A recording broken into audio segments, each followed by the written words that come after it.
Hello everyone, very good morning to all of you. कैसे हैं आप सब एंड कैसे चल रही है आप लोगों की तैयारी? एकदम इम्पोर्टेंट और बहुत ज़्यादा क्रूशियल टाइम अब हमारे पास आ चुका है। अब हमारे पास सिर्फ 1 महीने का टारगेट है ना। और देखा जाए तो हमारे पास एक 28 दिन का फरवरी होता है। आज जो है 30 जनवरी हो चुका है। तो देखे तो 29 डेज आप लोगों के पास सॉर्टेड वे में है आप लोगों के, है ना। और इन चीजों इस 29 या पूरे 1 महीने 30 दिन को अगर हम अप्रॉक्स मान के चलें, ठीक है, तो इस चीज का best utilization, best way of strategy क्या होनी चाहिए सो दैट हम अ, मतलब अपना 100% दे पाए, सो दैट हम जो है हमारे एग्जाम को बहुत अच्छा क्लियर कर पाए। तो उसकी स्ट्रैटेजी क्या होनी चाहिए, क्या प्लानिंग होनी चाहिए, उसके बारे में आज हम डिस्कशन करेंगे। और मोस्ट इम्पॉर्टेंटली हम डिस्कस करेंगे regarding the physics subject only. ठीक है, ठीक। तो इस 1 महीने में आप लोगों का स्टडी प्लान क्या होना चाहिए, आपको किन टॉपिक्स पे फोकस करना चाहिए, आपको क्या स्ट्रैटेजी लगानी चाहिए सो दैट आप लोग एग्जाम को क्वालिफाई कर पाए, है ना। क्योंकि set examination is a qualifying exam. यहाँ नंबर मैटर नहीं करता कि आप कट ऑफ से कितना ज्यादा ले आए हैं। आप कट ऑफ क्लियर किए हैं तो आप क्वालिफाइड कहलाएंगे एंड तभी आप जो है एलिजिबल हो पाएंगे असिस्टेंट प्रोफेसर देने के लिए। ठीक है, तो हम थोड़ा ओवरव्यू स्ट्रक्चर का देख लेते हैं। तो पहला पेपर आपका होता है 50 क्वेश्चंस का, तो उसकी आई होप आप लोग बहुत अच्छे से तैयारी कर ही रहे होंगे अपने एंड से। हमारा मेन फोकस है फिजिक्स सब्जेक्ट का, है ना, क्योंकि यही हमारी प्रायोरिटी है। इसमें 100 क्वेश्चंस आएंगे, ठीक। तो 100 क्वेश्चंस में हमको क्या क्या टॉपिक्स पे टारगेट करनी चाहिए, क्योंकि बहुत सारे स्टूडेंट्स ऐसा पूछ रहे थे कि अभी हमारे पास 1 महीने का टारगेट है, तो हम ऐसा कौन कौन टॉपिक्स आप हमको हर यूनिट से बता दीजिए और एक स्टडी प्लान बता दीजिए सो दैट हम एग्जामिनेशन बहुत अच्छे से क्लियर कर पाए।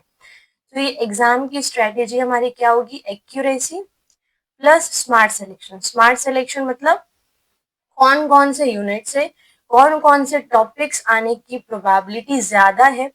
अगर जिसने कुछ भी नहीं पढ़ा है तो वो कोशिश करे कि वो 80% सिलेबस को कंप्लीट कर ले, है ना। क्योंकि 80% से बहुत ज्यादा चांसेस हैं कि आप लोगों का एग्जाम ऑलमोस्ट क्लियर ही हो जाएगा, आप किसी भी कैटेगरी को बिलोंग करते हैं तो। और सबका एक टारगेट होना चाहिए मेरे अकॉर्डिंग, जो कि ये होना चाहिए कि आप कोशिश करें कि आप लोग 180 प्लस स्कोर करें, including paper 1 and paper 2 out of 300। ठीक है, तो ये बहुत सॉलिड प्रूफ है, आपको टेंशन लेने की जरूरत ही नहीं है कि मेरा होगा कि नहीं होगा, आप ऑलरेडी क्लियर जोन में है। ठीक है, तो हम यहाँ पे कुछ गोल्डन रूल्स हैं आप लोगों के लिए, है ना। जैसे हम जब इलेक्ट्रॉनिक्स में ओपेम पढ़ते हैं तो ओपेम के सॉल्व करने के कुछ गोल्डन रूल्स होते हैं, है ना, क्योंकि आप सब फिजिक्स के स्टूडेंट हैं। तो उनमें कुछ कुछ रूल होता है कि वर्चुअल ग्राउंड कंडीशन को लेना है, फिर वहां पे किरचॉफ्स करंट लॉ लगाना है, किरचॉफ वोल्टेज लॉ लगाना है, और ऐसे ऐसे करके हम आउटपुट वोल्टेज निकालते हैं। तो वहाँ कुछ गोल्डन रूल्स होते हैं।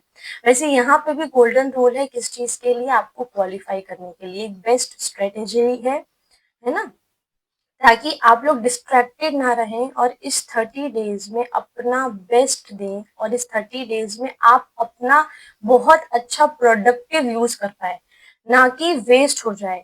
ठीक है, तो इसके लिए ये प्लान बनाया गया है। तो हमारा फोकस हर चीज को पढ़ने पे तो नहीं होगा, है ना। मैंने जैसा कि आप लोगों को बताया, आप लोग 80-20 रूल वैसे भी ऑलरेडी जानते होंगे, है ना। तो अपन को हर चीज नहीं पढ़नी, हमको वही चीज को टारगेट करना है अभी विद इन 1 मंथ, है ना, जिन्होंने कुछ भी प्रिपरेशन नहीं की है। तो अभी विद इन 1 मंथ हमको सिर्फ उन्हीं चीजों पे टारगेट करना है विच फोकसेस द एग्जाम पैटर्न, या जिनके रिगार्डिंग क्वेश्चन ज्यादा से ज्यादा पूछे जाते हैं। वो अभी मैं आपको आगे डिस्कस करूंगी प्रॉपरली सारे यूनिट में कौन कौन से टॉपिक ऐसे हैं जिससे हर साल क्वेश्चन आता है। हम एमपी सेट की बात करें, हम दूसरे सेट्स की बात करें, सब सेट में आते हैं वो सारे। ठीक है, हमको हाई वेटेज टॉपिक पे फोकस करना है और जो रिपीटेड टॉपिक्स आ रहे हैं इसमें हमको फोकस करना है।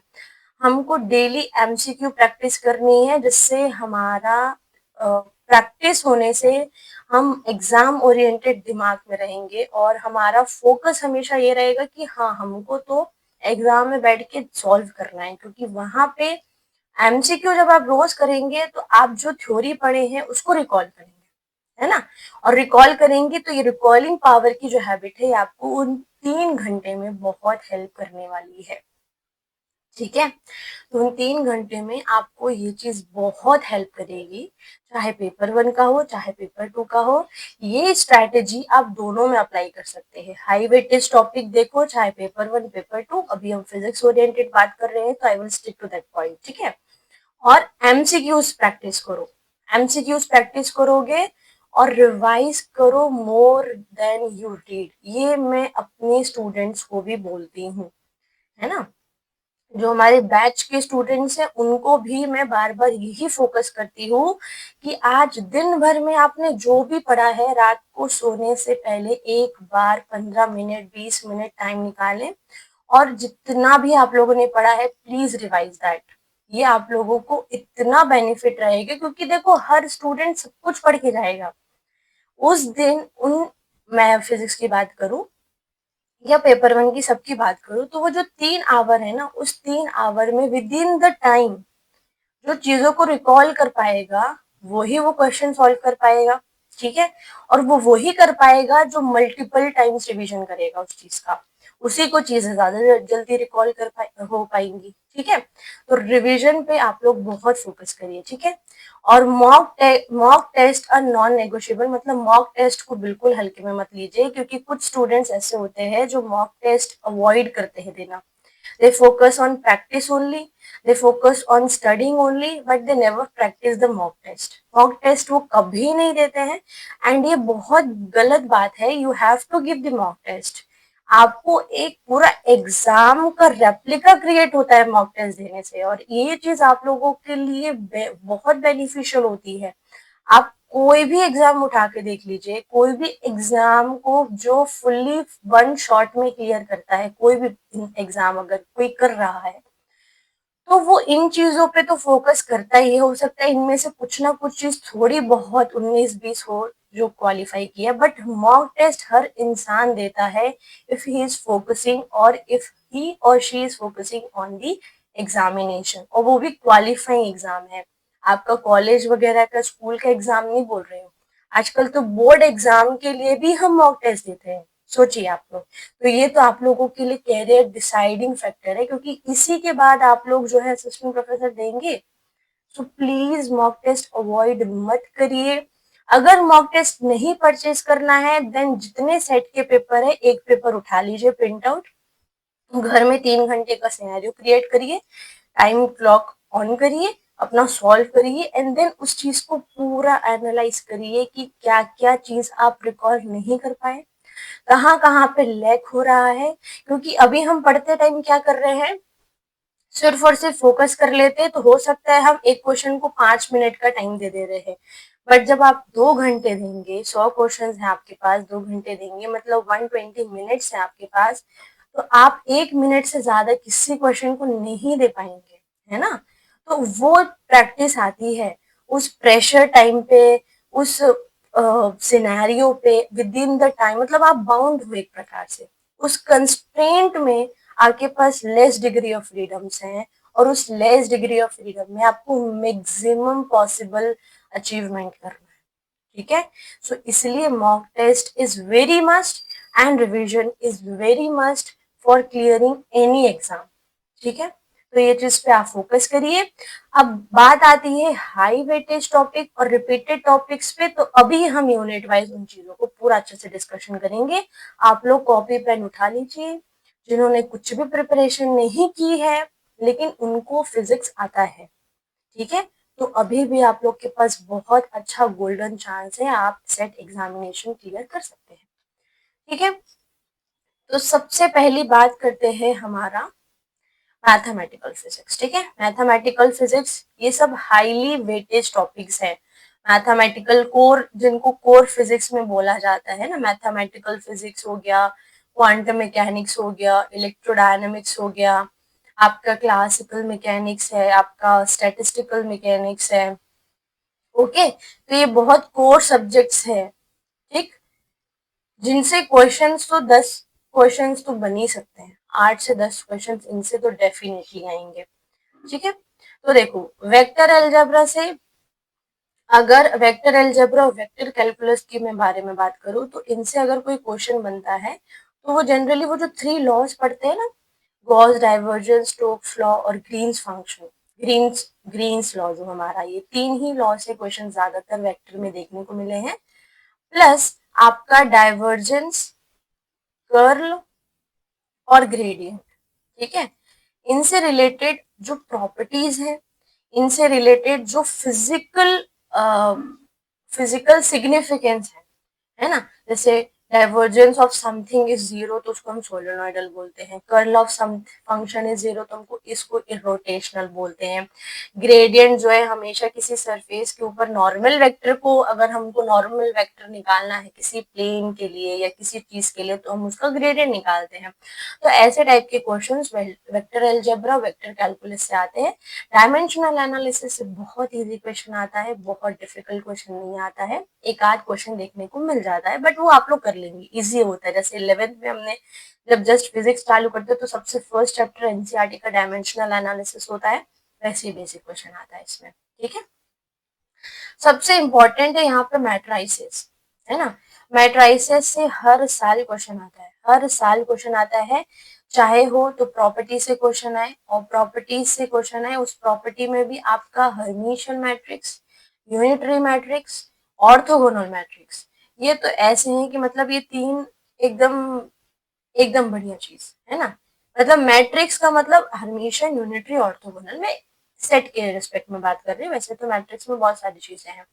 और कैली हैमिल्टन थ्योरम का यूज करके आप लोगों को बहुत बार इनवर्स के क्वेश्चन देखने को मिलते हैं, ठीक है। और कई बार एज इट इज बोल देगा कि अगर ये मैट्रिक्स है तो इसका कैली हैमिल्टन थ्योरम क्या सेटिस्फाई करेगा, या विच ऑफ द फॉलोइंग में से जो ऑप्शंस आपको दे देगा एबीसीडी करके, है ना, एबीसीडी करके अगर आपको ऑप्शन दे देगा और एक मैट्रिक्स दे देगा, तो बोलेगा ये मैट्रिक्स इनमें से कौन सा इक्वेशन को सेटिस्फाई करेगा, तो ये तो कैली हैमिल्टन थ्योरम से हम पढ़ते हैं, तो बस ये बेसिक क्वेश्चन आता है, ठीक है। आइगन वैल्यू, आइगन वेक्टर, वो इंक्लूड हो गया, ठीक है। आइगन वैल्यू, आइगन वेक्टर के क्वेश्चंस भी आते हैं, मैट्रिक्स दे देगा, इसके करस्पॉन्डिंग आइगन वैल्यू क्या होगी, या एक एक मैट्रिक्स देगा ए, बोलेगा अगर एक मैट्रिक्स ये है तो ए इनवर्स का आइगन वैल्यू क्या होगा, तो इसमें आपको आइगन वैल्यू की प्रॉपर्टीज पता होनी चाहिए, कि अगर हमको ए मैट्रिक्स का आइगन वैल्यू पता है देन ए इनवर्स की क्या होंगी, A to the power N के क्या होते हैं, है ना, के into A to the power N के, ये सारी चीजें बहुत अच्छे से पढ़ लीजिएगा आप लोग, ठीक है। डिफरेंशियल इक्वेशन से ज्यादातर जो है होमोजीनियस से क्वेश्चन आते हैं, है ना।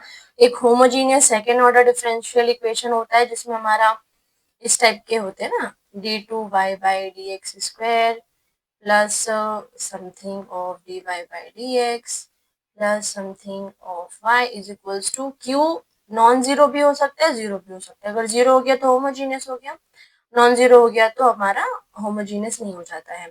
तो इसके लिए हम पर्टिकुलर इंटीग्रल और कॉम्प्लीमेंट्री फंक्शन निकाल के करते हैं, जिसमें एक्सपोनेंट के लिए एक प्रॉपर मेथड होता है, साइन फंक्शन के लिए एक प्रॉपर मेथड होता है, तो इसके टाइप के डिफरेंशियल इक्वेशन से क्वेश्चन देखने को मिले हैं।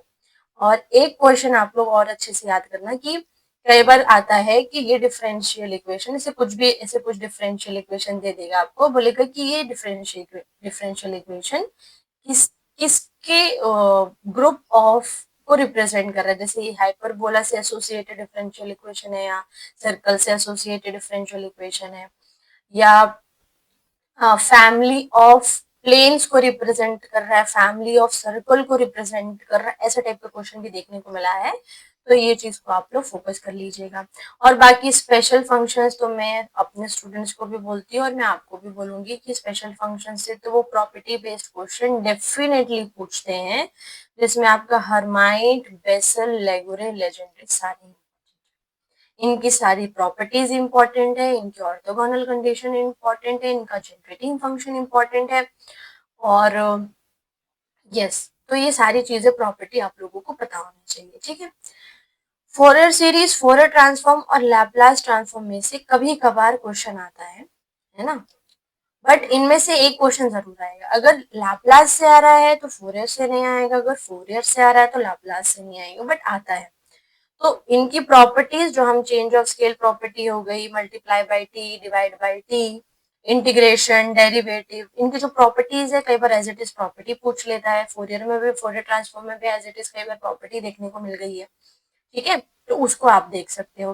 कॉम्प्लेक्स एनालिसिस में सबसे इंपॉर्टेंट आता है एनालिटिक फंक्शन, कि कौन सा विच ऑफ द फॉलोइंग में से एनालिटिक फंक्शन नहीं है बोलता है, या है पूछता है।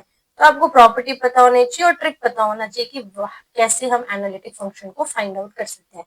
और कॉम्प्लेक्स एनालिसिस से एक आता है कंटूर इंटीग्रल को निकालने का क्वेश्चन जो आता है, तो वो आप लोग एक बार प्रैक्टिस कर लीजिएगा कि उसको कैसे किया जाता है। ठीक है, टेलर और लॉरेंस सीरीज से उतना क्वेश्चन नहीं देखने को मिलता। अब देखो, जब आप कंटूर इंटीग्रल सॉल्व करोगे तो पोल बिना निकाले तो कर ही नहीं पाओगे, तो पोल और रेसिड्यू का कॉन्सेप्ट उसी में आ गया, इसमें इंटीग्रल में कॉन्सेप्ट में आ गया। ठीक है, प्रोबेबिलिटी से बेसिक क्वेश्चन जो हम 11th 12th में पढ़ते थे, अगर आया तो वो आता है, नहीं तो बायनोमियल और पॉइजन में मीन, वेरिएंस और स्टैंडर्ड डेविएशन के क्वेश्चन आते हैं, या फॉर्मूला बेस्ड क्वेश्चन आता है। ठीक है, आप लोगों को पता होना चाहिए ये चीज कि पॉइजन कब यूज किया जाता है, बायनोमियल कब यूज किया जाता है, और किस टाइप के क्वेश्चन में पॉइजन यूज करेंगे या बायनोमियल। नॉर्मल डिस्ट्रीब्यूशन में दो आते हैं, एक एक्सपोनेंशियल और गॉसियन डिस्ट्रीब्यूशन, जो आज तक नहीं पूछा है। मे बी पूछे, may be not, depending on कि वो पूछना चाह रहे हैं कि नहीं पूछना चाह रहे, बट बायनोमियल और पॉइजन से देखने को मिला है। कई बार मीन दे देता है, वेरिएंस दे देता है, बोलता है नंबर ऑफ आउटकम्स की वैल्यू बताओ, या नंबर ऑफ या प्रोबेबिलिटी की वैल्यू बताओ, है ना। तो ये फॉर्मूलेस आपको पता होना चाहिए। सेंट्रल लिमिट थ्योरम से उतना क्वेश्चन नहीं देखने को मिला है, ग्रीन्स फंक्शन से भी बहुत कम देखने को मिलता है। अपने दोनों पेपर में तो अभी तक नहीं आया, 22 में भी नहीं आया, और अपने 24 में भी शायद ही आया है ग्रीन फंक्शन का, मुझे याद नहीं आ रहा अभी। ठीक है, लाप्लास में देखने को जरूर मिला है कि वेव इक्वेशन, लाप्लास इक्वेशन और heat equation 1D 2D 3D में ये एज इट इज पूछ लेता है, या ये बोल देगा कि एक इक्वेशन देगा डिफरेंशियल इक्वेशन और बोल देगा कि this is heat equation, wave equation, Laplace equation, none of this, या 1D 2D 3D heat equation ऐसा दे देगा। या फिर क्या पूछ सकता है कि इसका सॉल्यूशन क्या होगा। ठीक है, जैसे कई बार क्या होता है कि हमको डिफरेंशियल इक्वेशन दे देता है और डिफरेंशियल इक्वेशन को देख के बोलता है this differential equation is similar to Hermite polynomial, Bessel polynomial, Legendre polynomial, Laguerre polynomial, ऐसे टाइप के क्वेश्चन आते हैं। तो मे बी इसमें भी ऐसे टाइप के क्वेश्चन डेफिनेटली आप लोगों को देखने के लिए मिल सकते हैं। ठीक है, रिपीट हो चुका है। उसके बाद कॉम्पिटेशनल टेक्निक तो है ही important, it is very important, है ना। इसमें तो सभी आप लोग एक बार देख के चले जाइएगा, अपने बाइसेक्शन हो गया, न्यूटन रैप्सन हो गया, और रेगुलर फॉल्सी उतना नहीं आता है। Bisection and Newton Raphson is important, है ना। इंटरपोलेशन, एक्सट्रापोलेशन बिल्कुल देख के जाइएगा, है ना, आते हैं। और तीनों इंटीग्रेशन, ट्रेपेजॉइडल रूल, सिम्पसन का 1/3 rule, Simpson 3/8 rule, very important, देख के जाना उसको। ठीक है, रुंगे कुत्ता मेथड से ना, आर के मेथड से जनरली या तो एरर का डिपेंडेंसी पूछता है ना, क्योंकि न्यूमेरिकल नहीं आया, डिपेंडेंसी एरर क्या है, तो उसको भी एक बार देख के चले जाएगा। टेंसर से क्वेश्चंस देखने को मिले हैं, टेंसर से क्वेश्चंस आते हैं, कॉन्ट्रावेरिएंट, कोवेरिएंट टेंसर क्या होते हैं, है ना। तो इस चीज को आप लोग बहुत अच्छे से एक बार देख लीजिएगा, कॉन्ट्रावेरिएंट एंड कोवेरिएंट। ग्रुप थ्योरी से नहीं देखने को मिला है, तो इसको आप देखो, ये सब चीजें मैं इस एक महीने के लिए बता रही हूँ, है ना। ये सब चीजें तो आपको छोड़नी नहीं चाहिए, ये मेरा कहने का मतलब है। इसके अलावा आप लोग अपने एंड से और जितना एक्स्ट्रा करेंगे, that will be beneficial for you, कि आप बहुत निश्चिंत रहेंगे आफ्टर एग्जाम की, हाँ हाँ भैया हम तो बहुत सेफ जोन में है। इस चीज के लिए ये आप लोगों के लिए बहुत अच्छा रहेगा। ठीक है, नेक्स्ट स्टार्ट करते हैं क्लासिकल मैकेनिक्स में। तो देखो, क्लासिकल मैकेनिक्स में न्यूटन्स लॉ, या जो हमारा न्यूटोनियन मैकेनिक्स है, उससे बहुत क्वेश्चन तो नहीं आते हैं, है ना, बहुत क्वेश्चन देखने को नहीं मिले हैं। अगर बेसिक बेसिक पुली उली वाले कई बार क्वेश्चन देखने के मिले, एमपी सेट में तो नहीं, कुछ कुछ सेट में है।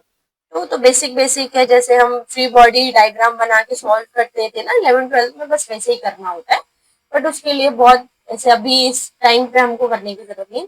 सेंट्रल फोर्स से क्वेश्चंस आते हैं, सेंट्रल फोर्स से फॉर्मूला बेस्ड क्वेश्चंस आते हैं, प्लस सेंट्रल फोर्स से कुछ कुछ इसेंट्रिसिटी के न्यूमेरिकल क्वेश्चन, जो इसेंट्रिसिटी हमारी maximum velocity minimum velocity dependency formula है, रेडियस का मैक्सिमम और मिनिमम डिपेंडेंसी फॉर्मूला है, इसमें न्यूमेरिकल टाइप क्वेश्चंस आते हैं। या कई बार क्या होता है कि बोल देगा कि अगर कोई पार्टिकल सेंट्रल मोशन कर रहा है तो वो उसकी एनर्जी इतनी है ना, अब वो पॉजिटिव है, नेगेटिव है, जीरो है, जो भी है, वट एवर एनर्जी आपको गिवन होगी, और पूछेगा कि उसका पॉसिबल ऑर्बिट क्या होगा, रिवॉल्यूशन का ऑर्बिट क्या होगा, ये पॉसिबल फेस फेस ट्रेजेक्टरी का उसका पाथ क्या होगा, सर्कुलर होगा, पैराबोला होगा, हाइपरबोला होगा या एलिप्टिकल होगा। तो वो एनर्जी का कॉन्सेप्ट आपको बनना चाहिए। तो ये क्वेश्चंस आते हैं, ठीक है। सेंटर ऑफ मास फ्रेम के बहुत क्वेश्चंस नहीं आते हैं, ये थ्योरेटिकल क्वेश्चन कई बार पूछ लेता है और कई बार न्यूमेरिकल तो नहीं पूछा है सेंटर, क्योंकि ये सब 11th-12th का टॉपिक हो चुका है। रिजिड बॉडी डायनेमिक्स में मोमेंट ऑफ इनर्शिया टेंसर है ना, क्योंकि टेंसर क्वांटिटी है, तो moment of inertia for different different objects पूछता है। स्फेरिकल सॉलिड है, सिलेंड्रिकल सॉलिड हो गया, हॉलो हो गया, रॉड हो गया, आपका प्लेन हो गया, स्क्वायर हो गया, सर्कल हो गया, डिस्क हो गया, रिंग हो गया, इन सब के लिए पूछता है, ठीक है। और नॉन इनर्शियल इनर्शियल फ्रेम में सबसे इंपॉर्टेंट कोरियोलिस फोर्स है, उस चीज को आप लोग एक बार देख लेना। कोरियोलिस फोर्स का कई बार फॉर्मूला आ जाता है, कई बार बोलता है कि अगर सर्कुलर मोशन कर रहा है कोई ऑब्जेक्ट, कोई इंसान जो है इस डायरेक्शन में जा रहा है और हमारा रिंग जो है वो ऐसे गोल गोल घूम रहा है, तो ये किस साइड फोर्स महसूस करेगा। तो कोरियोलिस फोर्स हमेशा एक्सेलरेटेड फ्रेम में देखने को मिलता है ना। तो वैसे टाइप के क्वेश्चन आते हैं, न्यूमेरिकल क्वेश्चन नहीं आते इसमें, ठीक है। फिर हैमिल्टोनियन और लेग्रांजियन तो बहुत इंपॉर्टेंट है, लेग्रांजियन निकालना, कुछ कुछ सिस्टम के स्पेसिफिक लेग्रांजियन, जैसे अपना कंपाउंड पेंडुलम हो गया, सिंपल हार्मोनिक ऑसिलेटर हो गया, तुम्हारा रिजिड बॉडी हो गया, तुम्हारा रिलेटिविस्टिक पार्टिकल के लिए लेग्रांजियन निकालना है ना, और इलेक्ट्रोमैग्नेटिक फील्ड में लेग्रांजियन कैसा होता है, क्योंकि उसमें स्केलर और वेक्टर पोटेंशियल का कॉन्सेप्ट आता है, तो ये भी पूछता है। और same goes for Hamiltonian as well. और हैमिल्टोनियन लेग्रांजियन दिया है तो हैमिल्टोनियन निकालना, हैमिल्टोनियन दिया है तो लेग्रांजियन निकालना, उनके इक्वेशन ऑफ मोशन निकालना, फिर ये सारी चीजें आती हैं, तो दिस इज इम्पोर्टेंट है ना।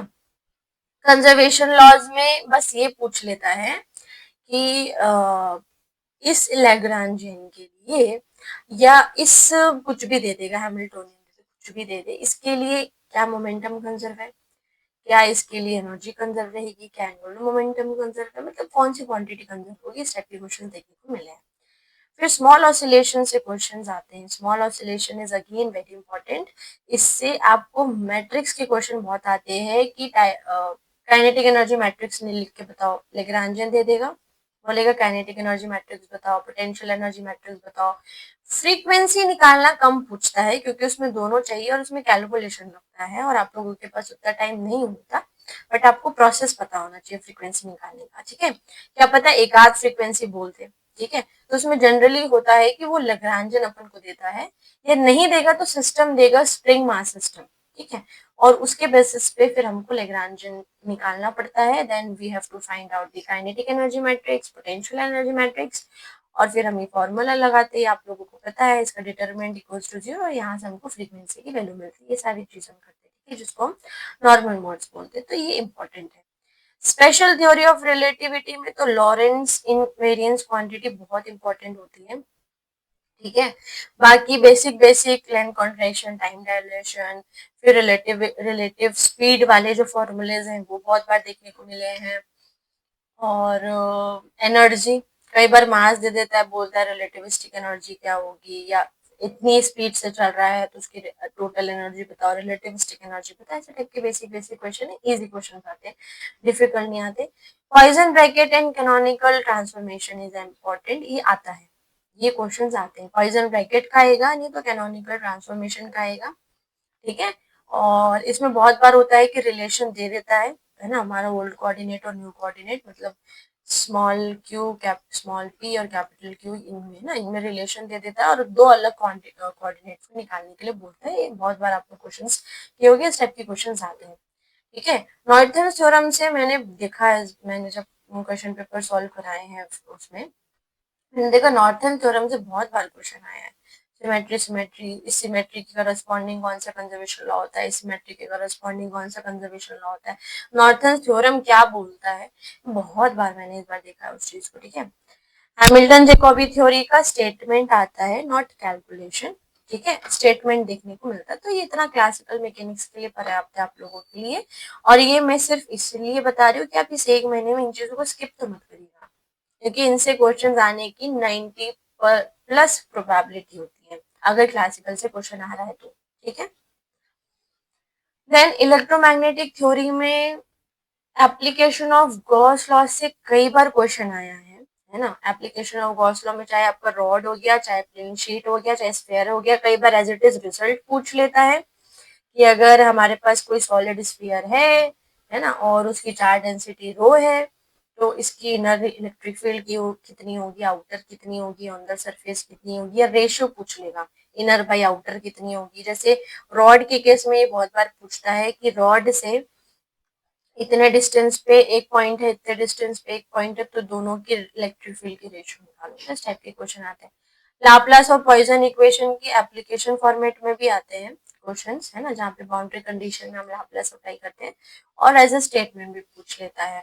और लाप्लास आपको मैथ्स में भी देखने को मिलेगा, और उसमें क्या दे देगा कि बोलेगा चार फंक्शन दे देगा और बोलेगा कि इनमें से कौन लाप्लास इक्वेशन को सेटिस्फाई कर रहा है, तो क्या करोगे, उस फंक्शन का डेल स्क्वायर कर दो, लैप्लाशियन ऑपरेटर लगा दो। हाँ, कार्टेशियन है तो कार्टेशियन में लैप्लाशियन ऑपरेटर को कैसे लिखा जाता है, फिर स्फेरिकल में कैसा लिखा जाता है, सिलेंड्रिकल में कैसा लिखा जाता है, you have to know that. ठीक है, same goes for curl and divergence, उनको भी कई बार एज इट इज पूछ लेता है कि the divergence in the spherical coordinate is expressed as. Spherical coordinate में डाइवर्जेंट निम्न प्रकार से लिखा जा सकता है, तो ऑप्शन दे देगा आप लोगों को। ठीक है, ये क्वेश्चन देखने को मिले हैं। मैग्नेटोस्टेट से बहुत क्वेश्चंस तो नहीं देखने को मिलते हैं। एक बेसिक क्वेश्चन आता है जो आपका आता है ट्रेजेक्ट्री पे, है ना, कि मैग्नेटिक फील्ड ऐसी है, पार्टिकल को रख दिया, या मैग्नेटिक फील्ड और इलेक्ट्रिक फील्ड क्रॉस्ड है, तो पार्टिकल रेस्ट पे है तो क्या पाथ फॉलो करेगा, जिसमें साइक्लॉइड आता है, हेलिकल पाथ आता है, सर्कुलर पाथ आता है, तो ये सारी चीज आपको पता होना चाहिए। ठीक है, फिर Maxwell's equation is very important, चाहे वो फ्री स्पेस में हो, चाहे लीनियर आइसोट्रॉपिक मीडियम में हो, ये बहुत इंपॉर्टेंट है। ओके, बाउंड्री वैल्यू प्रॉब्लम भी इंपॉर्टेंट है, boundary conditions are also very important in electrostatics. ठीक है, तो ये हो गया हमारा। और सेम बाउंड्री कंडीशंस यहाँ पे भी आती है, किसके लिए, मैग्नेटोस्टैट्स के लिए, तो दोनों को एक बार देख लेना अच्छे से। स्केलर और वेक्टर पोटेंशियल, उनसे रिलेटेड इक्वेशंस, उनकी एप्लीकेशंस, और उनकी कुछ कुछ बेसिक बेसिक मतलब ये बोल सकते हैं कि प्रॉपर्टी काइंड ऑफ चीज है ना, तो ये भी पूछा जाता है। गॉज, हाँ, गॉज इनवेरियंस याद रखना, चाहे कूलम गेज हो, चाहे लॉरेंस गेज हो, गेज इनवेरियंस आपको पता होना चाहिए, उनका इक्वेशन पता होना चाहिए, उनका मतलब पता होना चाहिए, वो आता ही है। इलेक्ट्रोमैग्नेटिक फील्ड या इलेक्ट्रोमैग्नेटिक वेव्स या मैक्सवेल्स इक्वेशन, फ्री स्पेस में, डाइलेक्ट्रिक मीडियम, कंडक्टर, ही पता होना चाहिए। This is important, this is again very important, है ना। ईएमटी में पढ़ने को बहुत कुछ होता है, क्योंकि ईएमटी बहुत बड़ा टॉपिक है and it contain so many important topics. ठीक है, अभी जब आप एपी का पेपर दोगे तो एपी के पेपर में also you have to study all of this, क्योंकि वहां पे 150 क्वेश्चन आते हैं, तो वो कोशिश करेगा कि कोई टॉपिक ही ना छूटे आपका। ठीक है, फ्रेनेल्स लॉ से क्वेश्चन देखने को मिला है, ब्रूस्टर्स एंगल से देखने को मिला है जब पोलराइजेशन की बात होती है, और रिफ्लेक्शन और ट्रांसमिशन कोएफिशिएंट के क्वेश्चन आते हैं, चाहे वो न्यूमेरिकल फॉर्मेट में हो, चाहे आपका फॉर्मूला बस पूछ ले, आते हैं क्वेश्चन। ठीक है, तो इस चीज को याद रखिएगा। और dynamics of charge particle and static and uniform, तो ये तो मैंने बताया कि क्या आप फॉलो करते हैं। एक बहुत इंपॉर्टेंट चीज इसमें आती है, तो लॉरेंस इनवेरियंस क्वांटिटी, तो मैंने एसटीआर में भी आपको बताई है, ये चीज याद रखना, है ना। प्लाज्मा की फ्रीक्वेंसी और पावर एमिशन का क्वेश्चन पूछता है, तो प्लाज्मा में डेफिनेशन नहीं आएगा, no numerical, only dependency formula आएगा, तो थोड़ा सा प्लाज्मा देख लेना, आता है क्वेश्चन। और wave guide is also very important, है ना, वेव गाइड इंपॉर्टेंट है इसमें, वेव गाइड इंपॉर्टेंट है, उसको देख के जाना। और रिटार्डेड पोटेंशियल में जिसमें आपका लीनियर डिस्चार्ज पोटेंशियल, है ना, वो क्यों रिटार्डेड है, रिटार्डेड का मतलब क्या होता है, और उनका मैथमेटिकल एक्सप्रेशन, एक्सप्रेशन ही पूछ लेता है, दैट्स इट, इसके अलावा नहीं पूछेगा, है ना, क्योंकि डाइपोल और चार्जेस, मूविंग चार्जेस से एसोसिएटेड ये रिटार्डेड पोटेंशियल, है ना, तो वो क्यों अराइज होता है, उसका मैथमेटिकल एक्सप्रेशन, तो ये चीजें आप लोग इसमें देख सकते हैं। ओके, देन क्वांटम मैकेनिक्स में आते हैं, तो क्वांटम मैकेनिक्स में कई बार श्रोडिंगर इक्वेशन का स्टेटमेंट ही पूछ लेता है, तो वो तो आप लोग 1D बॉक्स, हार्मोनिक ऑसिलेटर, ये तो बहुत इंपॉर्टेंट टॉपिक है, दोनों ही बहुत इंपॉर्टेंट टॉपिक है, चाहे प्रोबेबिलिटी का क्वेश्चन बना लो, चाहे एनर्जी आइगन वैल्यू का बना लो, चाहे कोई ऑपरेटर के लिए निकालना हो, है ना, जैसे हमारा हार्मोनिक ऑसिलेटर में ए और ए डैगर ऑपरेटर आता है, जिसको हम क्या बोलते हैं, एनिहिलेशन और क्रिएशन ऑपरेटर। जब हम एंगुलर मोमेंटम, मोमेंटम में देखो, हाँ, मोमेंटम रिप्रेजेंटेशन करते हैं, तो मोमेंटम रिप्रेजेंटेशन में हमारा एंगुलर मोमेंटम आता है और स्पिन मोमेंटम आता है ना, स्पिन एंगुलर मोमेंटम। तो इनके आपस में कम्यूटेटर ब्रैकेट के रिलेशन, इनमें आपस में L square, L plus minus, L Z और L X, L Y, L X L Y का कम्यूटेटर, मतलब इनके एक्सपेक्टेशन वैल्यू, इनके आपस में कम्यूटेटर, इनकी आइगन वैल्यू, ये सारी चीजें आपको आनी चाहिए, क्योंकि ये क्वेश्चंस आते हैं, बहुत क्वेश्चंस देखने को मिलते हैं कि कुछ वेव फंक्शन दे देगा, बोलेगा एल स्क्वायर की एक्सपेक्टेशन वैल्यू निकालो, एल प्लस की निकालो, एल माइनस की निकालो, या ये कम्यूटेटर का वैल्यू क्या होता है, या कोई आपको वेव फंक्शन दे देगा और उसके ऊपर बोलेगा ए डैगर, ए डैगर, इसको ऑपरेट करके क्या रिजल्ट मिलेगा, है ना। पार्टिकल इन 1D बॉक्स के केस में आपको प्रोबेबिलिटी से रिलेटेड आ सकता है, नोड, नंबर ऑफ नोड्स भी पूछ सकते हैं, एनर्जी पूछ सकते हैं, ठीक है, या एनर्जी गिवन होगी, बोलेगा इसके नंबर ऑफ डिजनरेट स्टेट्स बताओ, तो बहुत मल्टीपल क्वेश्चंस बन सकते हैं। Harmonic oscillator 1D box is very important, including अपना हाइड्रोजन एटम, कहाँ चला गया, हाइड्रोजन एटम, ठीक है, हाइड्रोजन एटम में भी बहुत इंपॉर्टेंट, हार्मोनिक ऑसिलेटर के कई बार आप लोगों को वेव फंक्शन भी पूछता है, क्योंकि इसका वेव फंक्शन का स्टैंडर्ड फॉर्मेट होता है, तो आप एन की कोई भी वैल्यू के लिए हार्मोनिक ऑसिलेटर का वेव फंक्शन निकालते हो, बट जनरली 2 3 तक ही हमको याद रहता है, क्योंकि बाकी में हर्माइट पॉलिनोमियल आता है ना, वहाँ पे H N of alpha X आता है हमारा, तो हमको इन हर्माइट पॉलिनोमियल की वैल्यू नहीं पता होती है ना, वो फिर एक्सपेक्टेशन वैल्यू एक्स है, एक्स स्क्वायर है, एक्स की पावर 4 है, पी एक्स है, इसी चीज को हाइड्रोजन के केस में आर स्क्वायर का एक्सपेक्टेशन वैल्यू 1/r² का, आर का, तो ये बहुत इंपॉर्टेंट टॉपिक्स है जो पूछे जाते हैं, कम्यूटेटर तो सभी में इंक्लूड कर दिया मैंने आप लोगों को। टनलिंग थ्रू बैरियर में कई बार ऐसा पूछ लेता है ना, जब मैं पढ़ाती हूँ तो मैं सारी चीजें स्टूडेंट्स को डेफिनेटली बताती हूँ कि कहाँ से क्या टॉपिक आने के चांसेस हैं और प्रोबेबिलिटी है, सो दैट वो भी फोकस करें उस चीज को, और मैं सेम आपको भी बताना चाह रही हूँ। तो टनलिंग से ऐसे क्वेश्चन आते हैं कि अगर energy less than V not है, वी नॉट हमारा बैरियर है, तो आफ्टर दिस पॉइंट हमारा जो वेव फंक्शन होगा या हमारा जो स्टेट होगा वो ऑसिलेटरी होगा क्या, डिकेइंग होगा, मिक्स्ड होगा, क्या होगा, ऐसे टाइप के क्वेश्चन आते हैं। और कई बार as it is wave function पूछ लेता है कि जैसे आपके पास ये पोटेंशियल है वी नॉट, यहाँ से एक साई आ रहा है, यहाँ पे साई, ये अपना दूसरा पार्ट हो गया, पहला पार्ट हो गया, तो दूसरे पार्ट का वेव फंक्शन का फॉर्मेट क्या होगा, तो ये सारी चीजें आप लोगों को आनी चाहिए, दिस इज वेरी इंपॉर्टेंट, ठीक है। फिर यहाँ पे और तो नहीं, हाँ ये देखो ऑर्बिटल एंगुलर मोमेंटम तो मैंने आप लोग को बता ही दिया, जिसमें आपका स्पिन और ये इम्पोर्टेंट है, ठीक है। फिर टाइम इंडिपेंडेंट परटर्बेशन थ्योरी का सिर्फ और सिर्फ एनर्जी का, वो भी फर्स्ट ऑर्डर करेक्शन, एनर्जी का फर्स्ट ऑर्डर करेक्शन ही पूछेगा, no second order, second order का करना थोड़ा टाइम टेकिंग है ना, नहीं पूछेगा।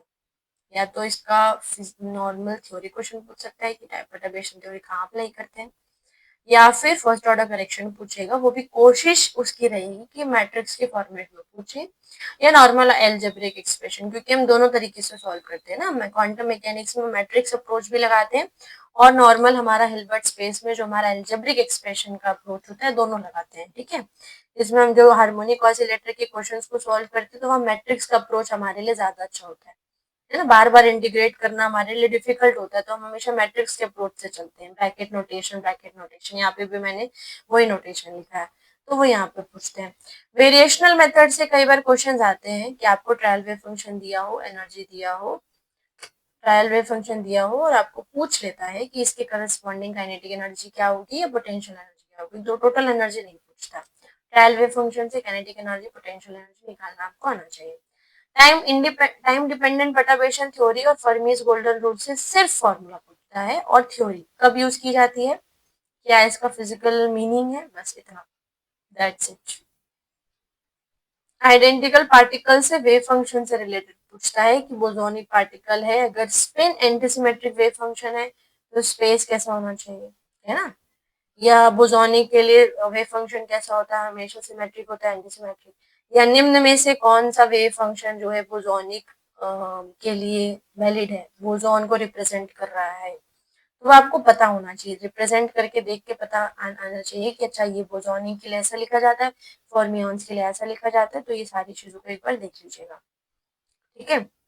WKB अप्रोक्सीमेशन का क्वेश्चन आता है, और इसकी वैलिडिटी का एक्सप्रेशन होता है, मैथमेटिकल एक्सप्रेशन कि कब WKB अप्रोक्सीमेशन इज वैलिड, क्योंकि इसको हम सेमी क्लासिकल अप्रोच बोलते हैं, ठीक है, तो ये भी कई बार ऐसे देखने को मिला है। स्कैटरिंग थ्योरी से फेज अपना पार्शियल वेव एनालिसिस हो गया, born approximation, partial wave method से क्वेश्चन आता है न्यूमेरिकल, आए वो भी इजी है, या तो टोटल क्रॉस सेक्शन निकालने के लिए पूछ लेता है, कई बार आपका स्कैटरिंग एम्पलीट्यूड निकालने के लिए पूछ लेता है, और एक ऑप्टिकल थ्योरम का क्वेश्चन होता है जो पार्शियल वेव से मतलब वो रिलेटेड है, वो पूछता है।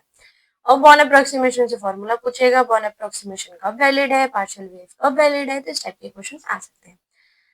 देन आता है हमारा Klein Gordon and Dirac equation, तो ये बहुत इंपॉर्टेंट है, इनकी हैमिल्टोनियन आपको पता होना चाहिए, केजी इक्वेशन का हैमिल्टोनियन रिप्रेजेंटेशन क्या होता है, क्योंकि both are for relativistic particle. Schrodinger equation हमारा नॉन रिलेटिविस्टिक अप्रोच है, सिंगल पार्टिकल अप्रोच है, ठीक है, तो KG equation, Dirac equation, equation पता होना चाहिए, उन लोग क्या हैमिल्टोनियन यूज किए थे वो पता होना चाहिए, उनकी सॉल्यूशन आपको पता होना चाहिए, दोनों के बेनिफिट्स, दोनों के डिसएडवांटेजेस पता होना चाहिए, और डिराक इक्वेशन में एक स्पिनर्स होते हैं, जैसे हम पॉलीमेट्राइसिस यूज करते हैं, sigma X, sigma Y, sigma Z, इनके आपस में कम्यूटेटर भी इंपॉर्टेंट है, वैसे स्पिनर्स होते हैं इसमें, alpha X, alpha Y, alpha Z और बीटा, है ना, तो हमारे पॉलीमेट्रिक्स 2x2 मैट्रिक्स होते हैं, ये 2x2 नहीं होते, ये 4x4 मैट्रिक्स होता है, तो इसका रिप्रेजेंटेशन, इनके आपस में रिलेशन, इनके आपस में प्रॉपर्टी, और पॉलीमेट्रिक्स की भी प्रॉपर्टी बहुत इंपॉर्टेंट है।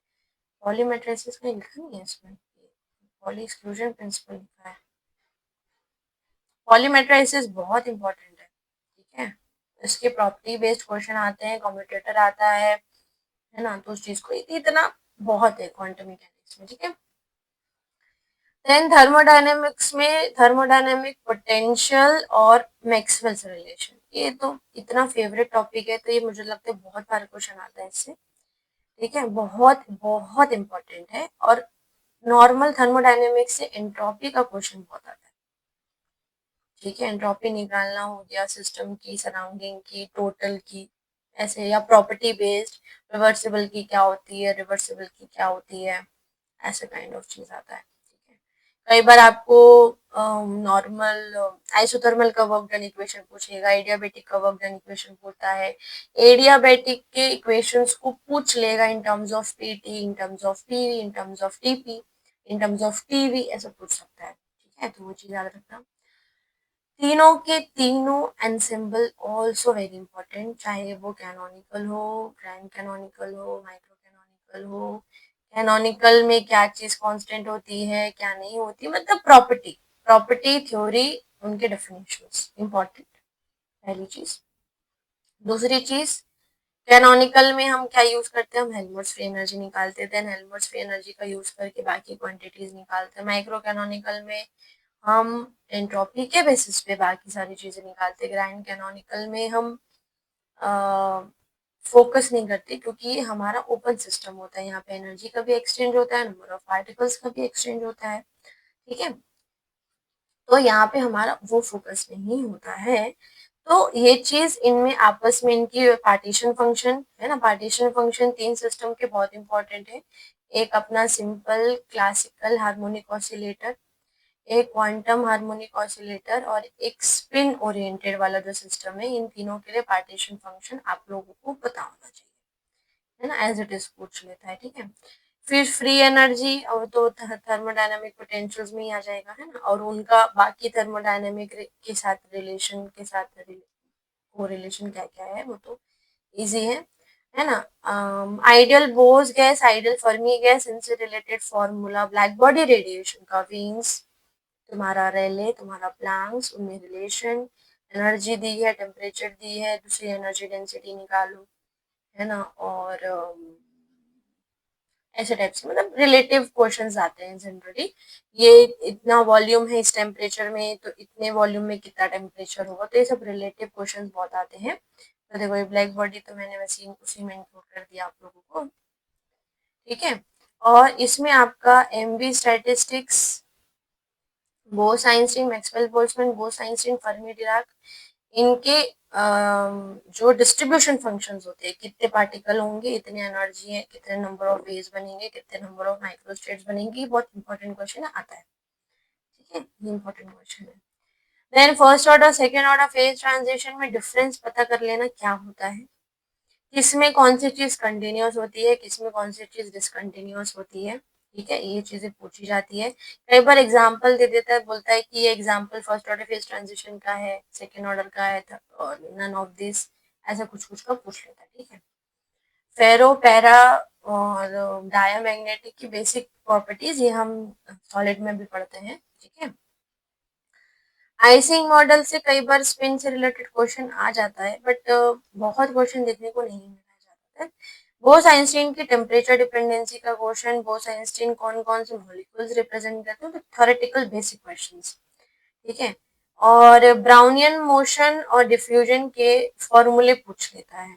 डिफ्यूजन अगर इतना है, या डिफ्यूजन टेम्परेचर पे कैसे डिपेंड करता है ना, कोएफिशिएंट ऑफ विस्कोसिटी पे कैसे डिपेंड करता है, क्योंकि आफ्टर ऑल यहाँ पे लिक्विड से एसोसिएटेड बात होती है ना।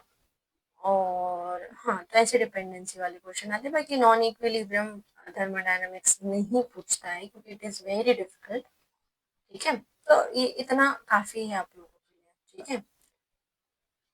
ये देखना चाहो तो देख सकते हो, हालांकि सॉलिड में भी ये चीज आती है, जब हम क्यूरीज लॉ ये सब चीजें पढ़ते हैं, इनकी आपस में प्रॉपर्टी, इनके ग्राफ, इनसे एसोसिएटेड ससेप्टिबिलिटी के फॉर्मूला, और इनके रिगार्डिंग जिन जिन चीजें थ्योरी दी गई, जैसे पैरामैग्नेटिक को बताने के लिए क्यूरीज लॉ दिया गया, फेरोमैग्नेटिक को क्यूरी-वीस लॉ होता है।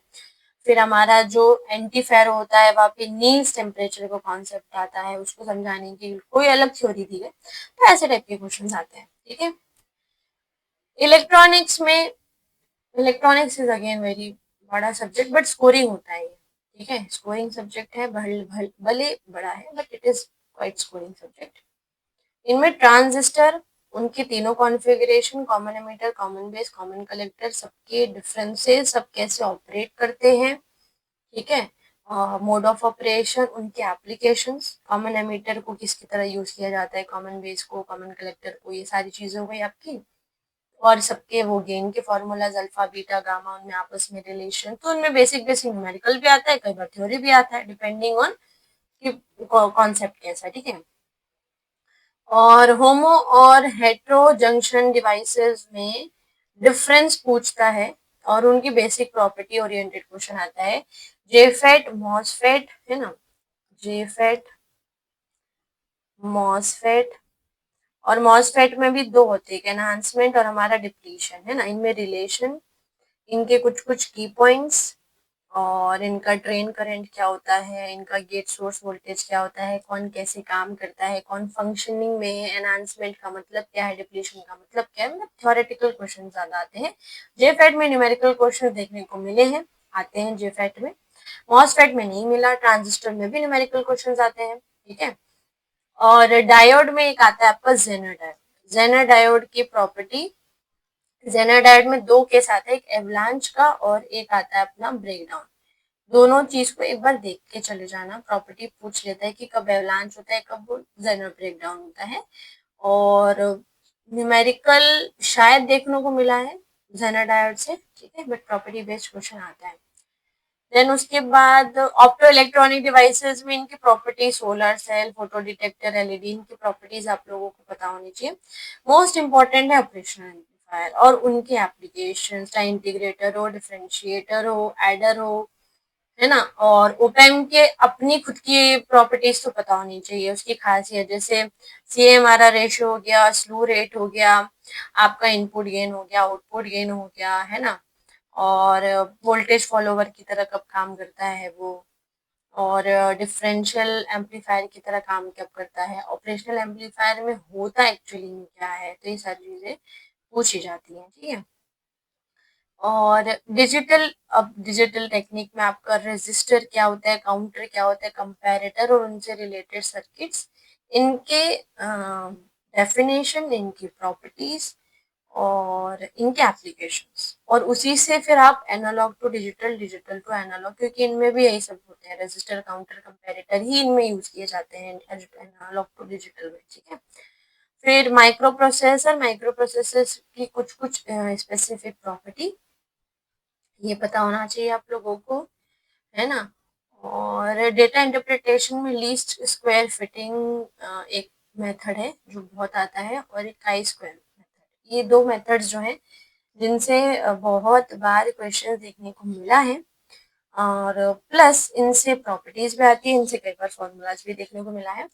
और ट्रांसड्यूसर आपका, है ना, ट्रांसड्यूसर में प्रेशर, वैक्यूम, मैग्नेटिक फील्ड, तो ट्रांसड्यूसर क्या होता है, एक फॉर्म ऑफ एनर्जी को दूसरे फॉर्म ऑफ एनर्जी में कन्वर्ट करता है, that are called as transducer, ठीक है। तो कौन सा ट्रांसड्यूसर में कौन सी चीज कन्वर्ट क्या करता है, ये सारी चीजें आप देख सकते हैं। ओके, इम्पिडेंस मैचिंग के बेसिक नॉलेज आप लोग को होनी चाहिए, आता है क्योंकि इस चीज से, ठीक है। और एक लॉक इन डिटेक्टर से क्वेश्चन देखने को मिला है ना, जो कि आता है। और मॉड्यूलेशन टेक्निक्स में भी एक बार देख लेना, जैसे आपका एम्पलीट्यूड मॉड्यूलेशन हो गया, पल्स मॉड्यूलेशन हो गया, आपका फ्रीक्वेंसी मॉड्यूलेशन हो गया। और पल्स में भी बहुत सारे होते हैं, जैसे पल्स का पल्स विड्थ मॉड्यूलेशन है, ठीक, पल्स फेज मॉड्यूलेशन है, और पल्स पल्स एक और वो होता है, तो ऐसे 3 टाइप्स की वैरायटी होती है, इनमें मॉड्यूलेशन इंडेक्स टाइप फॉर्मूला आती है, बेसिक बेसिक चीजें, ठीक है।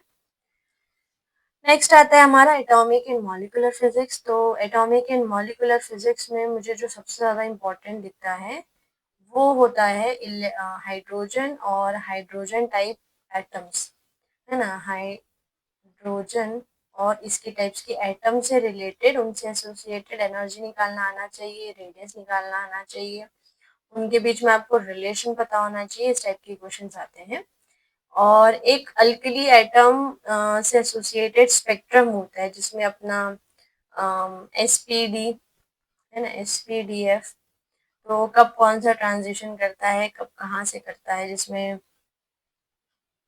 हम्म, कब कौन सा ट्रांजिशन करते हैं, डिफ्यूजन, डिफ्यूजन लाइन, और आपका, हाँ, एक ऐसे SPDF करके, मतलब ट्रांजिशन वाली चीज होती है, मैं कॉल नहीं कर पा रही हूँ उस चीज को, डिफ्यूजन, देन आपका, हाँ, ऐसे कुछ कुछ आता है वो। तो वो सारी चीजें एक बार देख लेना, क्योंकि ज्यादातर आपको सोडियम और हीलियम के रिस्पेक्ट में या हाइड्रोजन के रिस्पेक्ट में पूछता है, नॉट हीलियम, है ना, हाइड्रोजन के रिस्पेक्ट में ये चीज, हाँ, शार्प प्रिंसिपल, डिफ्यूजन और फंडामेंटल लाइंस, है ना, अब याद आ गया मुझे। Sharp series, principal series, diffusion series और फंडामेंटल सीरीज, तो ये पूछता है कि कब कौन सी सीरीज होगी, कौन सी चीज पॉसिबल है, वो सारी चीजें पूछता है। हाइपरफाइन स्ट्रक्चर और आइसोटोपिक शिफ्ट, ये इंपॉर्टेंट है, इसको एक बार देख लेना। और अपना LS कपलिंग, JJ कपलिंग तो इम्पोर्टेंट है ही, तीनों ये पास्चन बैक हो गया, स्टार के इफेक्ट हो गया, देखो स्टार के इफेक्ट का सिर्फ प्रॉपर्टी आता है, है ना, बहुत क्वेश्चन नहीं आता। न्यूमेरिकल क्वेश्चन आता है तो नॉर्मल जीवन, एनोमलस जीवन और पास्ट इंडेक्स से आता है, देखने को मिला है ये, है ना। और ईएसआर और एनएमआर, है ना, तो इनके कई बार रेजोनेंस फ्रीक्वेंसी निकालने के लिए क्वेश्चन पूछा जाता है कि अगर इतनी एनर्जी है और इतना आपके पास मैग्नेटिक फील्ड है तो रेजोनेंस फ्रीक्वेंसी बताओ, दोनों के केस में, न्यूक्लियर और इलेक्ट्रॉन स्पिन। और कौन सा material electron spin resonance show करेगा, कौन एनएमआर शो करेगा, ये चीज पूछी जाती है। तो इस चीज को एक बार आप लोग, फ्रैंक कॉन्ड्रेन प्रिंसिपल कब एप्लीकेबल होता है, क्या होता है, ये भी इम्पोर्टेंट चीज है। तीनों रोटेशन तो इम्पोर्टेंट है, इलेक्ट्रॉनिक तो नहीं आता, है ना। तीनों स्पेक्ट्रा अपना इम्पोर्टेंट है, चाहे रोटेशनल हो चाहे वाइब्रेशनल हो, चाहे रोटेशनल हो, ठीक है, चाहे वाइब्रेशनल हो अपना, चाहे रोटेशनल वाइब्रेशनल हो, और रमन स्पेक्ट्रा, ठीक है। तो इन चीज को, इनकी सिलेक्शन रेशियो, इनकी सारी चीजें आप लोगों को पता होना चाहिए। लेजर में आइंस्टीन ए बी कोएफिशिएंट से क्वेश्चंस कई बार आते हैं, न्यूमेरिकल क्वेश्चंस भी देखने को मिले हैं। और आपके जितने भी क्या बोलते हैं, लेजर्स हैं, ठीक है, ऑप्टिकल पंपिंग क्या होती है, किसकी वजह से होती है, पॉपुलेशन इन्वर्जन में कौन कंट्रीब्यूट करता है, चाहे आपका रूबी लेजर हो, हीलियम नियॉन लेजर हो, कार्बन डाइऑक्साइड लेजर हो, इन सब से रिलेटेड और कोहेरेंस लेंस से रिलेटेड न्यूमेरिकल देखने को मिला है, तो इस चीज को एक बार देख लेना, ठीक है। नेक्स्ट आता है कंडेंस मैटर। तो कंडेंस मैटर में specific heat, lattice specific heat और फोनोनिक स्पेसिफिक हीट से क्वेश्चन बहुत आते हैं, जहाँ पे एक आपका आता है काउस्टिक मोड और एक आता है आपका ऑप्टिकल मोड, कितने क्या होंगे, ये क्वेश्चन भी देखने को मिला है, ठीक है।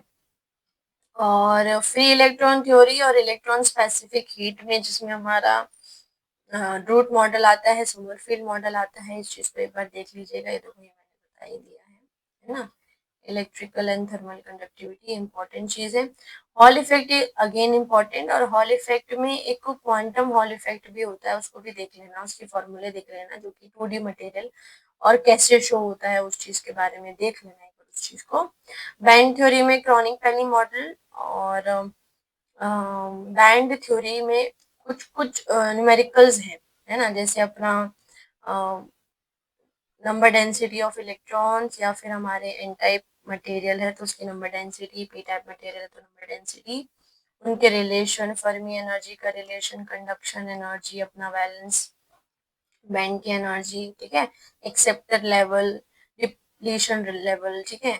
तो ये सारी चीजें एक बार उसको देख लेना, क्योंकि ये सारी चीजें पूछी जाती हैं, है ना, और पूछी गई हैं, तो उस चीज को एक बार देख लीजिएगा आप लोग, ओके, तो ये इम्पोर्टेंट हो गया। और बॉन्डिंग इन सॉलिड और रेसिप्रोकल लैटिस में, रेसिप्रोकल लैटिस में पूछ लेता है कि बॉडी सेंट्रिक क्यूबिक का क्या होता है, उसका क्या होता है। कई बार मिलर इंडाइसिस के क्वेश्चन आते हैं, प्लेन दे देता है, बोलता है इसका बताओ मिलर इंडेक्स क्या होगा, या आपको इंटरसेप्ट दे देगा, इसके करस्पॉन्डिंग मिलर इंडेक्स पूछेगा। आपका क्या बोलते हैं, ब्राइग्स लॉ से रिलेशन कई बार पूछ लेता है, 2D sin theta equals to N lambda का न्यूमेरिकल क्वेश्चन, बट इसमें क्या होता है ना कि एंगल का कॉन्सेप्ट है, हमको वैल्यू दे दिया तो वेरी गुड, अदरवाइज हम हैंडली, अगर हमको पता है तो ठीक है, अगर हैंडली अगर कोई 32 डिग्री या ऐसी डिग्री कुछ बोल दे तो हम नहीं कर पाएंगे तो।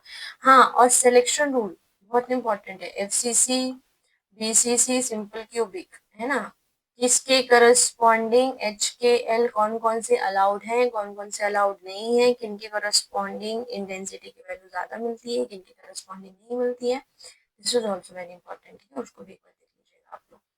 सुपर कंडक्टिविटी में टाइप 1 टाइप 2 क्या होते हैं, दोनों में डिफरेंस क्या होता है, Maxwell effect, penetration depth, coherence length, तो सबका डिफरेंस, कौन से कौन टाइप के यूज बताते हैं, टाइप 1 के कोई एग्जांपल, टाइप 2 के एग्जांपल्स, ठीक है। जोसेफसन जंक्शन में दोनों, आपका डीसीबी और एसीबी, दोनों को ही एक बार देख लीजिएगा, ठीक है। सुपर फ्लूइडिटी से हीलियम पे क्वेश्चन आता है, जो देखने को मिला है, क्योंकि वो सुपर फ्लूइडिटी की तरह बिहेव करता है, तो सुपर फ्लूइडिटी फिनोमिना क्या होता है, उसकी प्रॉपर्टी क्या होती है, और कब कोई material super fluidity, super conductivity with a certain critical temperature से लो टेम्परेचर में जाओ तो रेजिस्टिविटी जीरो हो जाती है, तो सुपर फ्लूइडिटी भी सेम केस होता है, बट थोड़ा बहुत देख लेना एक बार। डिसलोकेशन से कभी कभार क्वेश्चन आते हैं, बहुत ज़्यादा नहीं आते। इसमें एक अपना बर्जर वेक्टर होता है, उससे रिलेटेड क्वेश्चन आते हैं, उसको एक बार देख के चले जाना आप लोग। बर्जर वेक्टर से आते हैं, ठीक है। बाकी शॉर्ट की फ्रैंकल ये तो हम 11th-12th में केमिस्ट्री में भी पढ़ते हैं, तो पता होगा आप लोगों को। और क्वाशी क्रिस्टल्स क्या होते हैं, एक बार इनकी प्रॉपर्टी देख लेना थोड़ी सी, ठीक है। और तो ठीक है, लास्ट टॉपिक आता है, इसके बाद तो नहीं है, ठीक है। लास्ट टॉपिक है न्यूक्लियर एंड पार्टिकल फिजिक्स। तो न्यूक्लियर एंड पार्टिकल फिजिक्स में बाइंडिंग एनर्जी, उनके रिलेशन और semi empirical mass formula, liquid drop model और शेल मॉडल, शेल स्ट्रक्चर ये बहुत इंपॉर्टेंट है ना। इसके सारे एप्लीकेशंस बहुत इंपॉर्टेंट है, चाहे शेल मॉडल का यूज करके, देखो लिक्विड ड्रॉप मॉडल का यूज करके सेमी एम्पिरिकल मास फार्मूला बहुत इंपॉर्टेंट है। वो जो पूरा एक्सप्रेशन आता है ना, वॉल्यूम का, सरफेस का, फिर कूलम का, फिर आपका एसिमेट्रिक का आता है, फिर पेयरिंग का आता है, उनकी डिपेंडेंसी मास नंबर पे, ये बहुत बार क्वेश्चन देखने को मिले हैं। और एक आपका मिरर मिरर न्यूक्लियाई से भी क्वेश्चंस कई बार देखने को मिले हैं। मिरर न्यूक्लियाई को भी एक बार इस चीज को देख लेना आप लोग, ठीक है।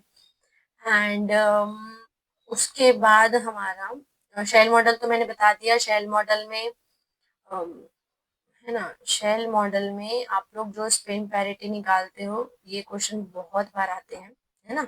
कोई भी आइटम दे देगा, कोई भी कॉन्फ़िगरेशन दे देगा, उसके करस्पॉन्डिंग बोल देगा कि इसका ग्राउंड स्टेट बताओ। ये सारी चीजें देखने को मिलती है शेल मॉडल के अकॉर्डिंग, ठीक है। और हाँ, वैलिडिटी और लिमिटेशन तो पता होना चाहिए कि क्यों जरूरी पड़ा, है ना, ये तो आपको पता होना चाहिए। लिक्विड ड्रॉप मॉडल क्या चीज बहुत एक्सप्लेन कर पा रहा था, कौन चीज चीज एक्सप्लेन नहीं कर पा रहा था, इस चीज को। तीनों decay is also very important, alpha beta gamma, उनके एप्लीकेशन, उनके न्यूमेरिकल्स और उनकी फॉर्मूलाज। बीटा में 3 आता है, एक बीटा प्लस आता है, एक बीटा माइनस आता है और एक इलेक्ट्रॉन कैप्चर आता है। कब कौन सी चीज होती है, कौन सी चीज किस मैकेनिज्म में डोमिनेटिंग होती है, ये चीज भी एक बार देख लेना, ठीक है।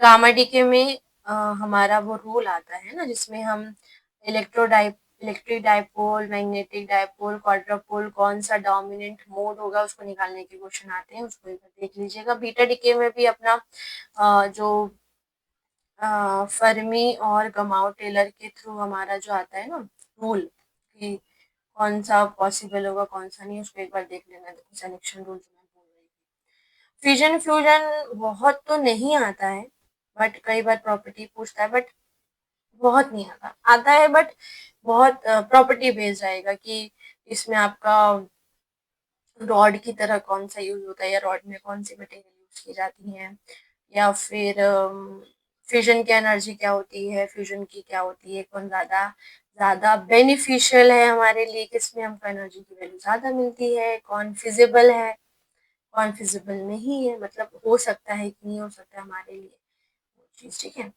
फिर एलिमेंट्री पार्टिकल में तो सभी इंपॉर्टेंट हैं, उनसे रिलेटेड आपको charges, spin, parity, isospin, strangeness, चाहे इलेक्ट्रॉन्स का हो गया, बेरियम्स का हो गया, हाइपरॉन्स का हो गया, आपका न्यूक्लियॉन्स है, सारी चीजों के सबका पता होना चाहिए, सबके एंटी पार्टिकल, सबके पार्टिकल, सबकी स्ट्रेंजनेस, पैरिटी, मल्टीप्लिसिटी, ठीक है। गेलमान निस्सीजिमा फॉर्मूला, है ना, बताना चाहिए। क्वार्क मॉडल में सारे क्वार्क, आपके up quark, down quark, strange, bottom, top और चार्म, ये 6 क्वार्क होते हैं। इनके चार्ज पता होने चाहिए, इनकी स्ट्रेंजनेस पता होना चाहिए आप लोगों को, ठीक है। एक बार सीपीटी इनवेरियंस देख लेना, देख के चले जाना, आता है कई बार, बस इससे ज्यादा और नहीं होगा। और allowed energy, allowed reaction, allowed nuclear reaction के क्वेश्चन आते हैं कि कौन से अलाउड है, कौन से अलाउड नहीं है। तो आपको सारे एग्जैक्ट कंजर्वेशन लॉ, मैंने यूट्यूब में ये वीडियो डाला है पार्टिकल फिजिक्स का, उसको देख लेना, बहुत अच्छा वीडियो है, बहुत कंसाइज वे में है। तो उसको एक बार देख के फिर प्रिपरेशन करोगे। अगर कुछ भी नहीं पता है पार्टिकल फिजिक्स के बारे में, तो मैंने उसमें बहुत अच्छे से चीज बताई है बेसिक, ठीक है। तो वो आप लोगों के लिए बहुत बेनिफिशियल होगा, तो एक बार उस चीज को देख लेना, आप लोगों के हेल्पफुल होगा। इवन मैंने मैट्रिक्स के भी इंपॉर्टेंट फॉर्मूलेस के यूट्यूब में वीडियो डाले हैं, तो उसको भी एक बार आप देख सकते हैं, इसी चैनल में है, सर्च करेंगे तो मिल जाएगी, ठीक है। सो यहाँ पे हमारा कंप्लीट होता है। मैंने पूरे यूनिट वाइज जो जो इम्पोर्टेंट टॉपिक्स थे उसके बारे में आपको बहुत इत्मीनान से, बहुत डिटेलिंग में बहुत सारी चीजें बता दी हैं, ताकि आप 30 डेज में बहुत अच्छे से सारी चीजें कर पाए, ओके। और एमपी फाइनल मोटिवेशन आप लोगों के लिए क्या है कि MP said more about smart strategy, है ना, then studying the whole subject. ये तो मैं पहले ही बोल रही हूँ आप लोगों को, ठीक है। और ये हर एग्जाम में काम आता है, हर एग्जाम की स्ट्रैटेजी होती है। कोई भी जो टॉपर होता है या क्वालिफाई करता है वो पूरा कंप्लीट सिलेबस तो पढ़ के नहीं जाता, बस वो उस सिलेबस पे फोकस करता है। उसकी जो स्ट्रैटेजी होती है वो बहुत स्मार्ट होती है और वो टॉपिक पे फोकस करता है दैट इज वेरी कमिंग, या जिनकी प्रोबेबिलिटी बहुत ज्यादा होती है। तो एक ही आप लोगों के लिए बहुत अच्छा चीज है दैट इज कंसिस्टेंसी, ठीक है। आज इतना करना है, मतलब करना है, एक एक वीक का स्लॉट बनाइए एंड लास्ट में जैसे मैंने आपको फर्स्ट स्लाइड में बताया, तो मॉक मॉक टेस्ट देना कंपलसरी है हर किसी के लिए। मत खरीदिए मॉक टेस्ट दूसरे स्टेट्स के सेट के पेपर लेके और अपना एक सिनेरियो क्रिएट करके मॉक टेस्ट दे दीजिए। No need to go for the course purchasing, अपना करिए ना, लेकिन दीजिए जरूर, ठीक है। Mock test is very important. Consistency, revision और जो जो मैंने अभी टॉपिक्स बताए हैं, तो अगर आप लोग ऑलरेडी इन सब टॉपिक्स, अब कोई बहुत ऐसा इंसान है जो पहली पहली बार टॉपिक सुन रहा है तो थोड़ा डिफिकल्टी है, बट कुछ कुछ ऐसा होता है कि हाँ पढ़े हैं बट तो ध्यान नहीं दिया, तो अभी आप प्रिपरेशन करेंगे 30 डेज में आप बहुत कुछ कर सकते हैं। एंड इस चीज का रिजल्ट आपको बहुत काम आएगा आपके एपी 2026 के लिए, बहुत ज्यादा काम आएगा, ठीक है। तो उस चीज को फोकस करिए, ध्यान दीजिए, और खुद से कर सकते हैं तो वेल एंड गुड। और अगर आपको सपोर्ट की जरूरत है कि नहीं हम लोग खुद से नहीं कर सकते, we need a guidance, we need someone जो कि हमको ये सारी चीजें दे दे, आप लोग बस उस चीज को प्रॉपरली फॉलो करें, then we have two courses for you. एक है हमारे पास स्पेशल जो क्रैश कोर्स है जो कि सिर्फ सेट ओरिएंटेड है। मैंने जो अभी जितने टॉपिक आपको इम्पोर्टेंट बताए हैं, अभी आप क्या बोलते हैं गो थ्रू अपने एंड से करेंगे ये चीजें, मैं खुद आपको अपने एंड से गो थ्रू करा रही हूँ। इम्पोर्टेंट क्वेश्चंस, इम्पोर्टेंट टॉपिक, ये इस क्रैश कोर्स का मेन मोटो है ना। और अभी इसमें हमने एमएमपी कंप्लीट कर लिया है, क्यूएम हमारा कंप्लीट हो चुका है, हमारा ईएमटी कंप्लीट हो चुका है, देन हमारा थर्मो मतलब स्टैटिस्टिकल मैकेनिक्स हमारा कंप्लीट हो गया है, हमारा इलेक्ट्रॉनिक्स हमारा कंप्लीट हो चुका है, इलेक्ट्रॉनिक्स का थोड़ा सा पोर्शन बचा हुआ है, डिजिटल इज कंप्लीटेड, एनालॉग का थोड़ा पोर्शन बचा हुआ है, and classical mechanics is on running, एक दो दिन में वो खत्म हो जाएगा। और इनमें कुछ कुछ डेमो वीडियोस डले हैं, आप ऐप में जाके गो थ्रू कर सकते हैं। It will be beneficial, and अगर बेनिफिशियल है और आप चाहते हैं कि हम इस चीज को अपने एंड से करेंगे तो टाइम ज्यादा लगेगा because we have the shortage of time, और तो ये crash course is very good for you, okay. इस चीज को डेफिनेटली परचेज कीजिए, हम रोज लाइव क्लासेस करते हैं, so if any was any doubt regarding any topic वो चीज हमें मुझसे पूछ सकता है। मैं क्लासेस के दौरान इंपॉर्टेंट एमसीक्यूज भी कराती हूँ, इवन मैं ग्रुप में डालती हूँ, हमारा एक ग्रुप बना है व्हाट्सएप ग्रुप, ठीक है, जिसमें सारी चीजें होती हैं। पीवाईक्यूज के क्वेश्चंस को भी मैं गो थ्रू कराती हूँ कि इस टाइप के क्वेश्चंस आते हैं, और इस ऐप में जाएंगे तो एक फोल्डर बना हुआ है क्रैश कोर्स के नाम पे, उसमें ऑल दी स्टेट के सेट एग्जामिनेशन के क्वेश्चन पेपर अवेलेबल है फ्री में, तो आप चाहें तो उसको भी देख के अपनी प्रिपरेशन कर सकते हैं, ठीक है। और इसी में टेस्ट सीरीज भी इंक्लूडेड है आप लोगों के लिए, that is other than from the special test series, but test series है इसमें भी, है ना। और पीडीएफ सॉल्यूशन और पीडीएफ नोट्स आपको तो मिलते हैं, इसकी फीस सबको दिख रही है, दैट इज 1499, ठीक है। बहुत अच्छा टाइम है, आप चाहें तो कर सकते हैं बिल्कुल, ठीक है। और एक हमारी स्पेशल टेस्ट सीरीज का कोर्स भी है जो कि कंप्लीट हो चुका है, वी हैव डन दिस। इसमें टॉपिक वाइज टेस्ट है, यूनिट वाइज टेस्ट है, मिक्स्ड टेस्ट है और एफएलटी है, ठीक है। तो इसमें 10 एफएलटी हैं और 10 यूनिट वाइज टेस्ट हैं और 5 मॉक टेस्ट है, और इसके अलावा भी और बहुत सारे टेस्ट डले गए हैं, ठीक है। तो और इन सब के लिए मैंने आप लोगों को वीडियो के थ्रू इनके सॉल्यूशन दिए हैं, नो रिटन हैंड रिटन, इसमें वीडियो के थ्रू सॉल्यूशन दिए गए, इनके भी हम किस तरह से क्लासेस लिए हैं इसके भी डेमो सेक्शन में क्लासेस डले हैं। अगर आपको पसंद आए आप उसको देख सकते हैं, क्योंकि मैंने स्पेशल टेस्ट सीरीज में फोकस ही किया था कि स्टूडेंट टेस्ट के थ्रू भी अगर जिसका ऑलरेडी कॉन्सेप्ट क्लियर है तो उसको एक कंसाइज वे में चीज मिल जाए कि अच्छा हमको ये टॉपिक से, जो कि अभी मैंने आप लोगों को जो बताया ना यूनिट वाइज में, ये पढ़ना है ये पढ़ना है, ये टेस्ट गो थ्रू करेंगे ना तो भी आपको पता चल जाएगा और एक आपको स्ट्रैटेजी मिल जाएगी और एक क्वेश्चन का प्रैक्टिस होगा, क्योंकि मैंने एफएलटी में प्रीवियस ईयर क्वेश्चन ही लिए हैं सो दैट आप लोगों का क्वेश्चन का भी प्रैक्टिस और उसी से ओरिएंटेड क्वेश्चन है। अगर वो नहीं है तो उसी से रिलेटेड क्वेश्चन है, ठीक है। और इसका जो है price that is only 4499। So that is all for today, है ना। एंड आई होप कि ये सेशन आप लोगों के लिए बहुत बेनिफिशियल है ना। और मैंने जो टॉपिक्स बताए हैं इन टॉपिक्स से रिलेटेड क्वेश्चंस आए, इन टॉपिक से रिलेटेड जो भी चीज़ है अगर आप लोगों को एग्जाम में हेल्पफुल होगी तो ये मेरे लिए बहुत अच्छी बात है, हमारे मेरा क्लासेस के लिए बहुत अच्छी बात है ये चीज़ें। और आई होप कि आप लोग बहुत अच्छे से पढ़ाई करें। कुछ भी डाउट कुछ भी क्वेरी रहती है regarding courses, regarding preparation, regarding anything, आप उसको कमेंट कर सकते हैं। हम डिस्क्रिप्शन में जो है ग्रुप की लिंक डाल देंगे, व्हाट्सएप ग्रुप भी, उसके ज्वाइन करके उसमें भी आप क्वेरीज वगैरह पूछ सकते हैं। And please be serious for the set examination because it is a very good opportunity for your upcoming assistant professor examination. So please उसको अच्छे से फोकस करें, ठीक है।